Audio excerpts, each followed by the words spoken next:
What's up, YouTube and fellow Guardians? Una here to bring you another video on Star Wars Galaxy of Heroes, and today I wanted to talk about the alternate version of modding droids. I made a how to mod droids video, and I still think by far and whole that is the ideal way to mod droids.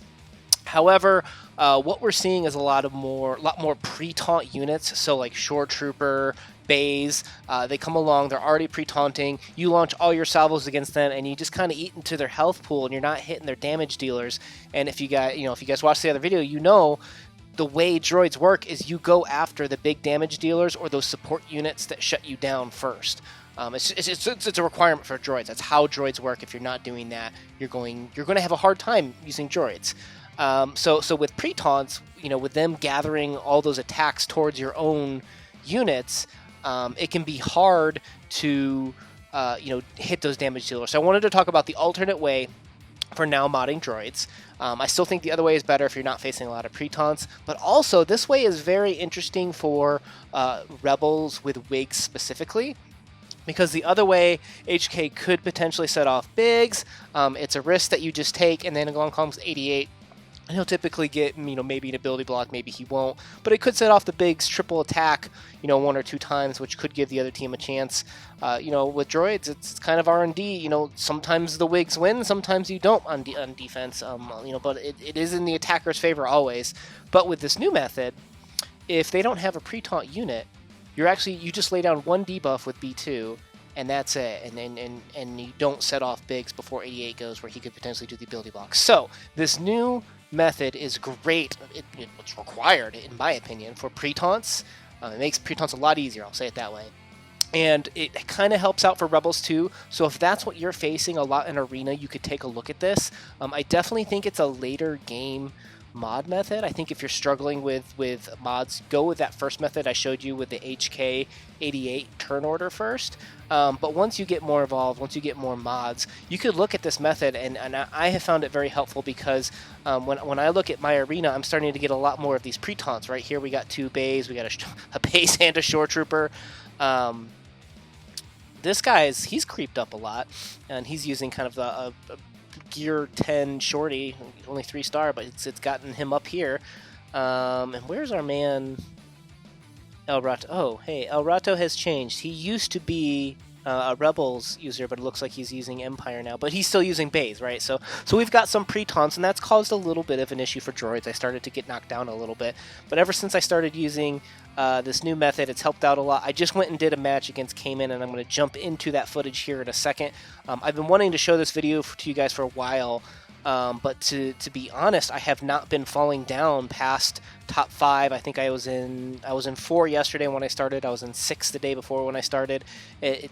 It's nothing to do with the power of my team, but the problem is that when I have this new approach with the anti-Pretaunt meta, it's sometimes better just not to attack droids. It's like, hey, I could attack droids, or I could just take this other team, which I know is going to win. So let's jump into what the secret is. So as you guys know, first and foremost, you want to get your JE as fast as possible. Mine's at 244. Okay. So as we know in our previous video, you take basically the base speed, you add the unique of having 4 droid friends and yourself to add 50 to get 294 is my unique speed. I do not Omega recalibrate. I do not recommend it, and that's why I can do 0.6. So my max speed is 176. Okay. So the fastest droid can be, it could be infinitely speed. It could be like 200. It doesn't matter. It's going to go first. But the next droid underneath that needs to be 176, 175. It needs to be below that roundup marker. So let me show you how we do this now. So JE, obviously, he's where we start our calculations. You always get him going as fast as possible. Then the new Pretaunt droid meta is BAM!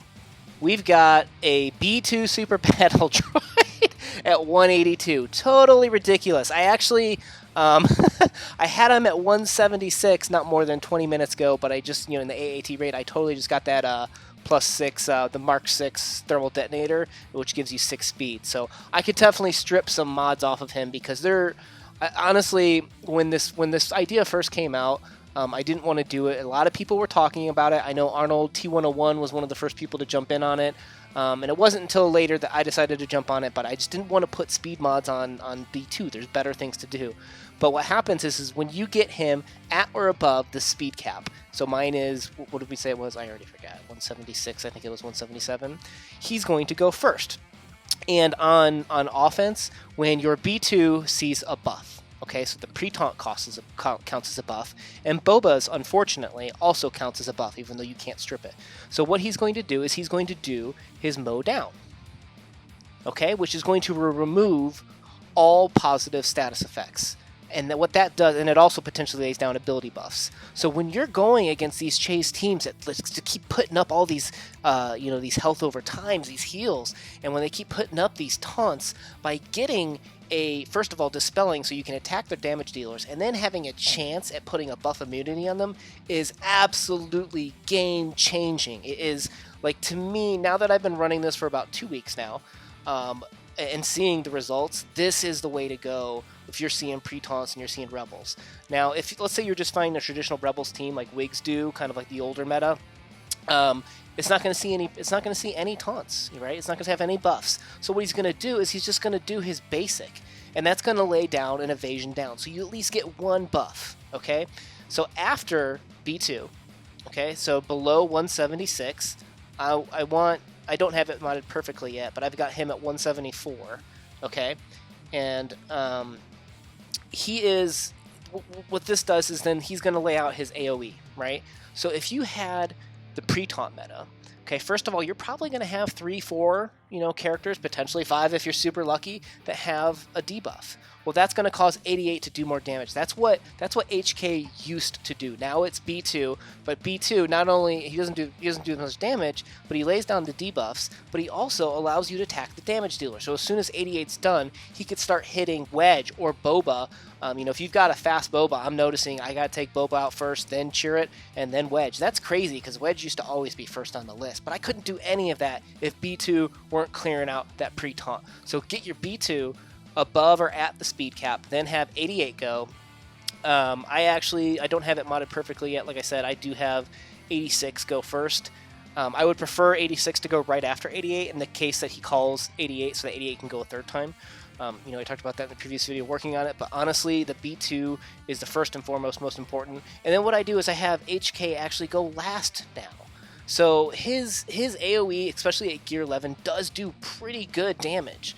But it could also set off bigs.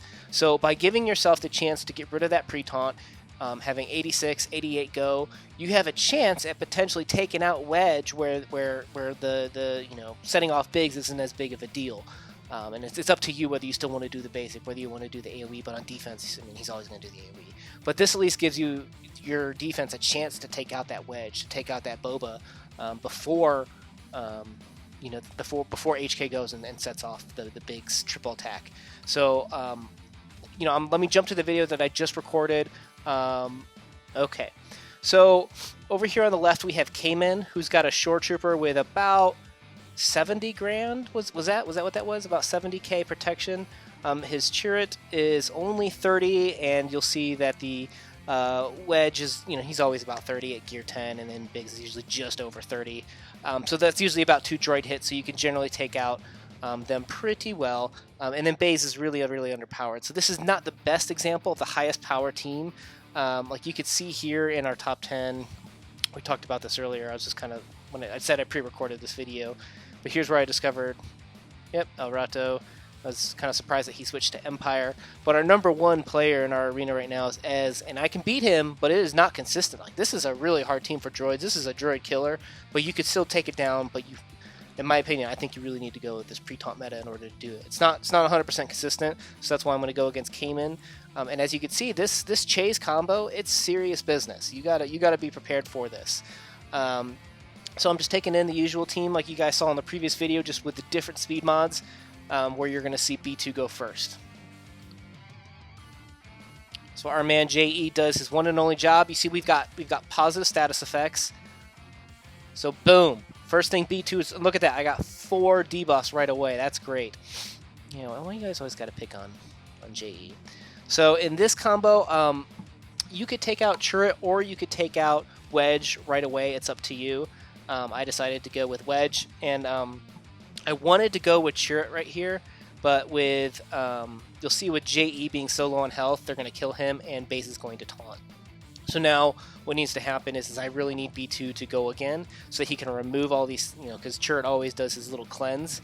And then what I want to do is get Chirrut to right above where you don't want to give his health any damage, but you want to get his protection really, really low. And then what you want to do is actually have the 86 blast go, so that way, and I messed up here, I should have waited till his taunt or his assist was ready, because I should only have done that if Baze had an ability block, so that was a mistake on my part. Sorry about this, got a couple of email notifications.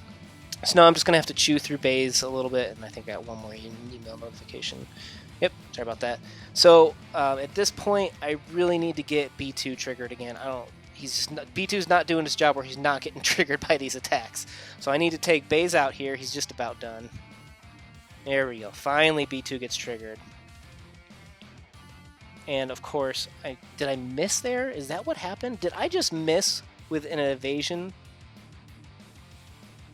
Why did that not trigger? I was wondering when I was playing what happened here.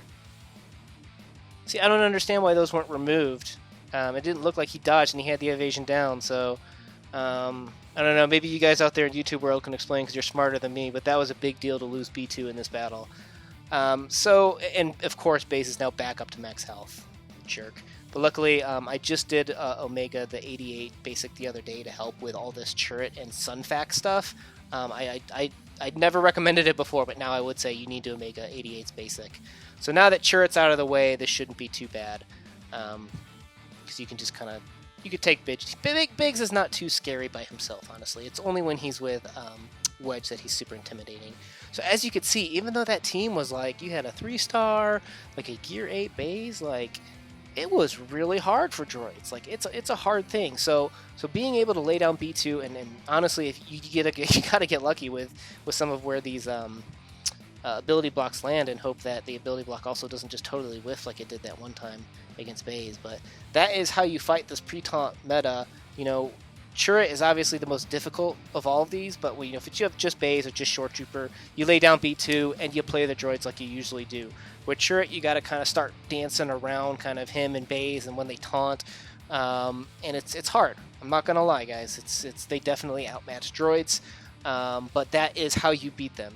Is you got to get B2 to go first. You got to kind of get lucky with those ability blocks, to be honest, and you got to dance around that Chirrut thing. I did a bad job there, but pulled it off. But that's only because I think his units weren't cured enough. But that team is real, guys. But that is how I would mod my droids now, and how I do mod my droids for the new meta. And as we talked about earlier, even if it weren't the pre-taunt, B2 just lays down at least with the evasion down, and it gives a little bit more damage to 88, and it doesn't trigger Biggs. So I think it's a win-win, especially with how many rebels there are, that I can't imagine many people aren't at least looking at this. But I do realize that it's a big investment to get a lot of speed mods on B2, but it's worth it, I'm telling you. So that's my experience with it, guys. Good luck with your farming, good luck with your droids out there. It is definitely a bloodbath with Chirrut. It is not easy. Like I said, I have taken down that #1 guy. It is not consistent. This is a very, very, very, very, very hard battle.